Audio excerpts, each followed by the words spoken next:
நான் சொன்னா உங்களுக்கு புரிய மாட்டேங்குது. ஒருத்தன் கோவப்படுறான்றதுக்காக அவன் சொல்ற எல்லாமே தப்பாயிடாது. ஒருத்தன் பொறுமையா சொல்றான்றதுக்காக அவன் சொல்ற எல்லாமே சரியாயிடாது. இந்த வீடியோ ஃபுல்லா பாருங்க. விஜய் டிவில இருந்து எனக்கு கால் பண்ணி இந்த மாதிரி ஒரு ஷோ பண்றோம், நீங்க கெஸ்டா வாங்க, இந்த மாதிரி உங்க வீட்டுல இருக்க நாய் பத்தி பேசுங்க, as a dog lover வாங்க அப்படின்னு கூப்பிட்டாங்க. நான் சொன்னேன் ஆர்குமெண்டா தான், தயவு செய்து வரல, நான் ரொம்ப பிஸியான ஒரு விஷயத்துல இருக்கேன் அப்படின்னு. அதெல்லாம் இல்ல sir, as a dog lover வந்து உங்க ஒப்பீனியன் மட்டும் சொல்லுங்க அப்படின்னு அவங்க சொன்னாங்க. அந்த கான்வர்சேஷன்ல நான் வச்சிருக்கேன்.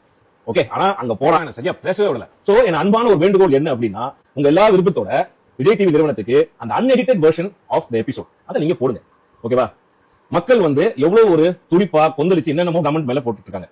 சோ இது வந்து எவ்வளவு எனக்கு எதிராகவும் டாக் லவர்ஸுக்கு எதிராகவும் எவ்வளவு மோசமா அந்த விமர்சனங்கள் போயிட்டு இருக்கு. ஆனா எபிசோட் பண்ணும்போது பாத்தீங்களா 9 மணிக்கு மேல வரக்கூடாது, அது மட்டும் போட்டாங்க. நல்லா நீங்க பாருங்க, நான் சொல்லிருக்கிற விஷயம் வந்து மூன்று பகுதியாக நான் பேசுனது. ஒண்ணு வந்து நாயினுடைய குணம், ரெண்டாவது நம்முடைய பிஹேவியர், மூணாவது அதுக்கான தீர்வு. அந்த தீர்வையும் நம்முடைய பிஹேவியரும் சொன்னதை வந்து அவங்க போடவே இல்லை. 9 மணிக்கு மேல நாய்க்கு தெரியாது நீ நல்லவனா கெட்டவனா அப்படின்னு. அது டெரிட்டரியில மார்க் பண்ணி வச்சிருக்கோம். வந்தா கொலைக்கும் கடிக்கும், புதுவால் வந்தா அப்படின்றதான் நாங்க பதிவு பண்ணேன். ஆனா வெறும் 9 மணிக்கு மேல வரக்கூடாது, 10 மணிக்கு யாருமே ஏரியாக்குள்ள வரக்கூடாது அப்படின்னு கட் பண்ணி அவர் கேட்ட கேள்வி ரியாக்ஷன்ல இதை வந்து போட்டுருக்காங்க. நீங்க பார்த்த எபிசோட் வந்து ஒரு சினிமா தான், எல்லாரும் கட் பண்ணி ரியாக்ஷனோட போட்டுருக்காங்க. சோ இதனால வந்து பாத்தீங்கன்னா ஒரு நாய்க்காக பேச வந்தவங்க எல்லாமே இன்னைக்கு ட்ரோல் செய்யப்படுறாங்க. இந்த நிகழ்ச்சியை பாத்தீங்கன்னா rich versus poor, haters versus lovers அப்படியே போச்சு. அந்த மாதிரி ஒரு டிபேட் நிகழ்ச்சி இருக்கக்கூடாதுன்னு என்னோட தாழ்மையான ஒரு ஒப்பீனியன். ஒரு டிபேட் நடக்கும்போது அது வந்து கடைசி நமக்கு ஒரு தீர்வு கிடைக்கும். ஒரு நமக்கு ஒரு பிரச்சனை இருக்கு, அந்த பிரச்சனையை நம்ம தீர்வு தான் பார்க்கணும்.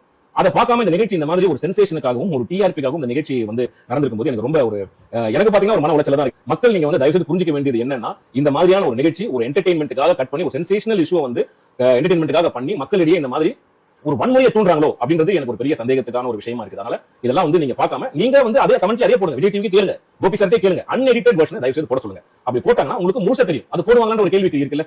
அதே மாதிரி முக்கியமா வந்து ஒரு பாதிக்கப்பட்டவங்களை வச்சு ஒரு நிகழ்ச்சி பண்றது, அதுவும் ஒரு ஸ்பான்சர் நிகழ்ச்சி பண்றது எந்த விதத்துல நியாயம், அந்த கேள்வி நம்ம கேட்கணும். நான் எபிசோட் பார்க்கும்போது தான் தெரிஞ்சது. ஏன்னா நான் அந்த நிகழ்ச்சிக்கு வந்து எல்லா ஷூட்டிங் முடிஞ்சு கடைசியில நான் ஜாயின் பண்ணேன்.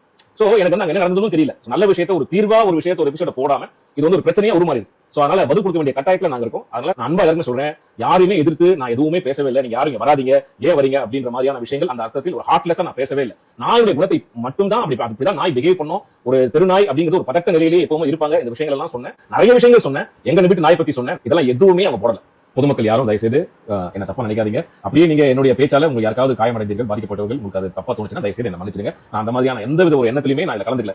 மனிதர்கள் மேல இருக்கிற அன்பினாலையும் நாயின் மேல இருக்கிற அன்பினாலையும் நம்ம இது ரெண்டுத்துக்குமே ஒரு தீர்வு கிடைக்கும் அப்படின்னு ஒரு நோக்கத்தை நிகழ்ச்சிக்கு போனேன். ஆனா நான் போன எண்ணமும் வேற, நடந்தது வேற. அதான் தயவுசெய்து நீங்க எல்லாரும் புரிஞ்சுப்பீங்கன்னு நினைக்கிறேன். உங்கள் அன்பை என்றும் வரவாகும். நன்றி.